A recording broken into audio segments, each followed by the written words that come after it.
स्वागत है आप सभी का जीके RWA स्टडी पर। मेरा नाम निधि। आज के वीडियो में हम डिस्कस करने वाले हैं हिंदी के टॉप 35 ऐसे क्वेश्चन आंसर जो कि सभी परीक्षाओं के लिए महत्वपूर्ण रहेंगे। तो आप लोग वीडियो को शुरू से अंत तक ज़रूर देखिएगा और 35 में से कितने क्वेश्चन का आंसर आप सही कर पा रहे हैं, अपना स्कोर हमें कमेंट बॉक्स में ज़रूर बताइएगा। तो चलिए शुरू करते हैं फर्स्ट क्वेश्चन से। जो क्रिया अभी हो रही हो उसे क्या कहते हैं? बताइए, जो क्रिया अभी हो रही हो उसे क्या कहते हैं? अगर आपको जिस भी क्वेश्चन का आंसर पता हो तो हमें कमेंट बॉक्स में तुरंत बताइएगा। अपूर्ण वर्तमान। जो क्रिया अभी हो रही हो उसे हम अपूर्ण वर्तमान कहते हैं। तो चलिए अब नेक्स्ट क्वेश्चन देखते हैं। देश को हानि जयचंद्रों से होती है, रेखांकित में कौन सी संज्ञा है? जातिवाचक संज्ञा है। देश को हानि जयचंद्रों से हो रही है, इस वाक्य में जातिवाचक संज्ञा है। तो चलिए अब नेक्स्ट क्वेश्चन देखते हैं। निजवाचक सर्वनाम का प्रयोग किस वाक्य में हुआ है? बताइए, किस वाक्य में हुआ है? ऑप्शन ए, यह मेरी निजी पुस्तक है। यह मेरी निजी पुस्तक है, इस वाक्य में निजवाचक सर्वनाम का प्रयोग हुआ है। तो चलिए अब नेक्स्ट क्वेश्चन देखते हैं। निम्नलिखित में कौन ट वर्ग नहीं है? बताइए, इनमें से ट वर्ग कौन सा नहीं है? घ ट वर्ग नहीं है, जबकि ठ, ढ, ड़ ये तीनों ट वर्ग हैं। भाषा निर्माण की इकाइयों का सही अनुक्रम क्या है? बताइए, इसका सही अनुक्रम क्या है? ऑप्शन डी, ध्वनि, शब्द, पद, वाक्य ये सही अनुक्रम है। ब्रजभाषा कौन सी हिंदी है? बताइए, ब्रजभाषा कौन सी हिंदी है?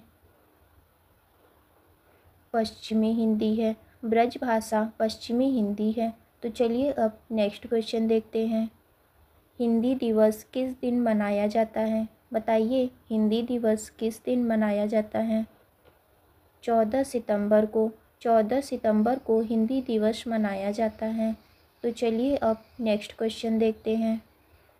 ढूंढाली कहाँ की बोली है? बताइए, इसका राइट आंसर क्या होगा? पूर्वी राजस्थान की। ढूंढाली पूर्वी राजस्थान की बोली है। तो चलिए अब नेक्स्ट क्वेश्चन देखते हैं। तनु का पर्यायवाची शब्द क्या है? बताइए, तनु का पर्यायवाची शब्द क्या है? शरीर। तनु का पर्यायवाची शब्द शरीर है। यह क्वेश्चन काफ़ी ज़्यादा इम्पोर्टेंट है। अतनु किसका पर्यायवाची शब्द है? बताइए, अतनु का पर्यायवाची शब्द क्या होगा? कामदेव। अतनु का पर्यायवाची शब्द कामदेव है। तो चलिए अब नेक्स्ट क्वेश्चन देखते हैं। पिसून किसका पर्यायवाची शब्द है? बताइए, पिसून किसका पर्यायवाची शब्द है? चुगलखोर का। पिसून चुगलखोर का पर्यायवाची शब्द है। तो चलिए अब नेक्स्ट क्वेश्चन देखते हैं। उद्धत किसका विलोम शब्द है? बताइए, इसका राइट आंसर क्या होगा? सौम्य। उद्धत सौम्य का पर्यायवाची शब्द है और इसका विलोम शालीन भी होगा। तो चलिए अब नेक्स्ट क्वेश्चन देखते हैं। अर्याधीन किसका विलोम शब्द है? बताइए, अर्याधीन किसका विलोम शब्द है? प्राचीन का। अर्याधीन प्राचीन का विलोम शब्द है। तो चलिए अब नेक्स्ट क्वेश्चन देखते हैं। वह सायकालीन बेला जब पशु वन से चरकर लौटते हैं तो उन्हें हम क्या कहते हैं? गोधूली। वह सायकालीन बेला जब पशु वन से चरकर घर लौटते हैं तो उन्हें हम गोधूली बेला कहते हैं। दो पर्वतों के बीच की भूमि को क्या कहते हैं? बताइए, इसका राइट आंसर क्या होगा? उपत्यका।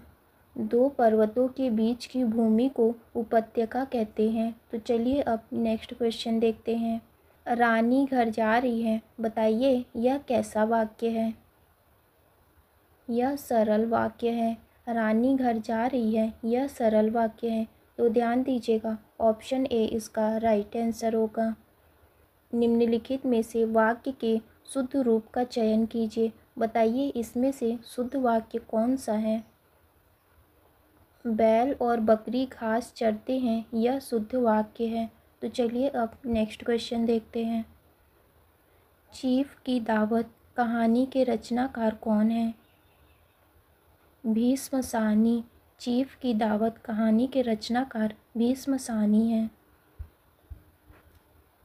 विनय पत्रिका के रचयिता का क्या नाम है। बताइए विनय पत्रिका के रचयिता का क्या नाम है। तुलसीदास। विनय पत्रिका के रचयिता का नाम तुलसीदास है। तो चलिए अब नेक्स्ट क्वेश्चन देखते हैं। मधु जहर का घूंट पी कर रह गई, इस मुहावरे का क्या अर्थ है। क्रोध को नियंत्रित करना।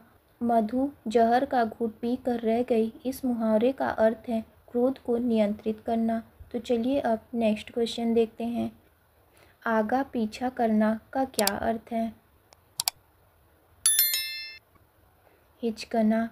आगा पीछा करने का अर्थ है हिचकना। तो चलिए अब नेक्स्ट क्वेश्चन देखते हैं। तू डाल डाल मैं पात पात का क्या अर्थ है।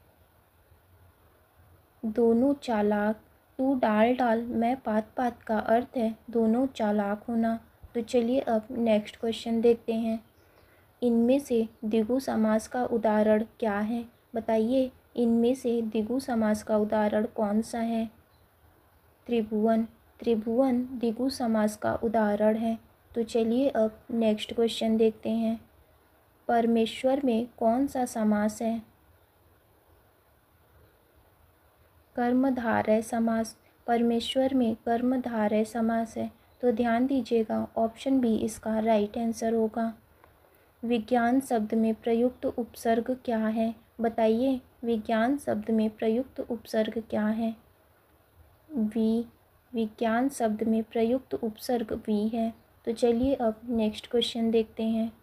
कनिष्ठ शब्द में प्रयुक्त प्रत्यय क्या है। इष्ट। कनिष्ठ शब्द में प्रयुक्त प्रत्यय इष्ट है। तो चलिए अब नेक्स्ट क्वेश्चन देखते हैं। घुड़दौड़ का संधि विच्छेद क्या है। घोड़ा दौड़। घुड़दौड़ का संधि विच्छेद घोड़ा दौड़ है। तो चलिए अब नेक्स्ट क्वेश्चन देखते हैं। राकेश का सही संधि विच्छेद क्या है। राका धन ईस। राकेश का सही संधि विच्छेद राका धन ईस है और इसमें गुण संधि है। तो चलिए अब नेक्स्ट क्वेश्चन देखते हैं। निम्न शब्दों में से किसमें विसर्ग संधि है। बताइए इनमें से किसमें विसर्ग संधि है। निश्चल। निश्चल में विसर्ग संधि है और यह बनेगा निधन छल। शुद्ध वर्तनी का चयन कीजिए। बताइए व्यावहारिक का शुद्ध वर्तनी रूप क्या है। ऑप्शन बी इसका राइट आंसर होगा। तो चलिए अब नेक्स्ट क्वेश्चन देखते हैं। तानसेन महान संगीतज्ञ था। बताइए इसमें संगीतज्ञ का शुद्ध रूप क्या है।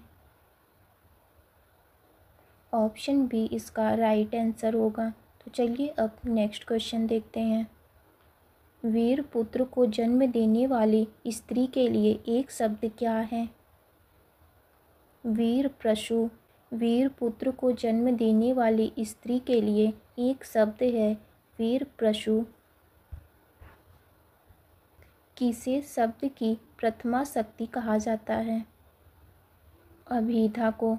अभिधा को शब्द की प्रथमा शक्ति कहा जाता है। तो चलिए अब नेक्स्ट क्वेश्चन देखते हैं।